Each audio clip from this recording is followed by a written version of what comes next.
Horas, kita bertemu kembali dengan renungan harian Carpe Diem HKBP Bumi Anggrek untuk merenungkan firman Tuhan di hari ini, Selasa 4 Juli 2023. Kiranya di hari ini damai sejahtera Allah yang melampaui segala akal memelihara hati dan pikiranmu di dalam Yesus Kristus Tuhan kita. Marilah kita memulai perenungan firman Tuhan dengan bernyanyi buku Ende nomor 255, baitnya yang pertama.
Firman Tuhan untuk kita renungkan hari ini adalah yang tertulis dalam Markus 8 ayat 35.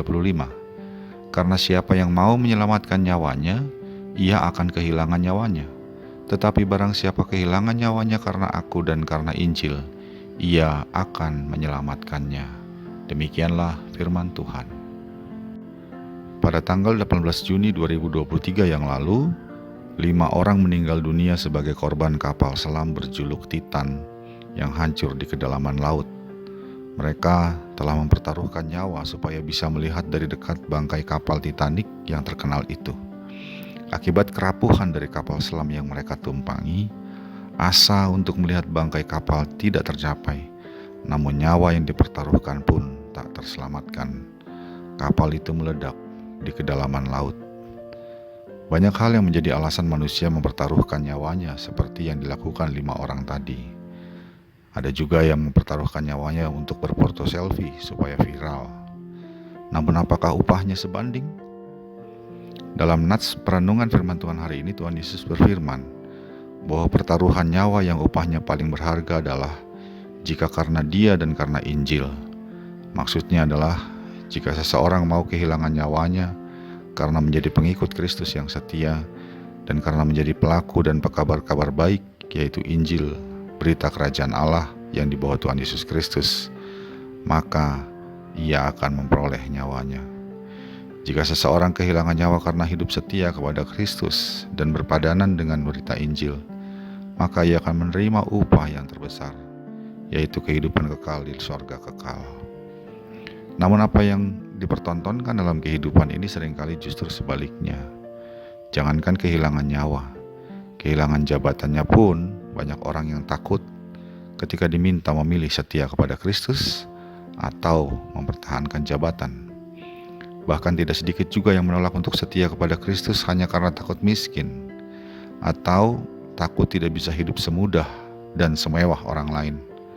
Banyak juga yang menolak setia kepada Kristus supaya tidak kehilangan kesempatan menikmati banyak kenikmatan yang ditawarkan dunia. Sehingga akhirnya bagi dan karena mereka, berita Injil menjadi omong kosong, sebab kehidupan yang mereka jalani jauh dari kata kabar baik kerajaan Allah. Sahabat Carpe Diem yang dikasihi Tuhan, sebagai orang percaya tentu bukan hal yang salah kalau kita memiliki jabatan, harta yang melimpah, dan menikmati apa yang disediakan oleh kemajuan dunia. Yang tidak boleh adalah karena itu semua kita mengorbankan kesetiaan kepada Kristus. Kristus telah mengorbankan dirinya di kayu salib agar kita diselamatkan. Menolak setia kepada Kristus dalam kehidupan dan setiap laku kita berarti menolak anugerah keselamatan yang diberikannya itu. Itulah sebabnya Kristus mengatakan, barang siapa kehilangan nyawanya karena aku dan karena Injil, Ia akan menyelamatkannya.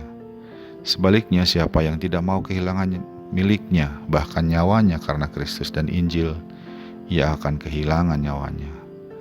Anugerah keselamatan memang cuma-cuma diberikan Kristus, namun setiap kita yang mau menerimanya harus menyambutnya dengan hidup yang setia di dalam Kristus dan bagi Kristus. Amin. Marilah kita berdoa.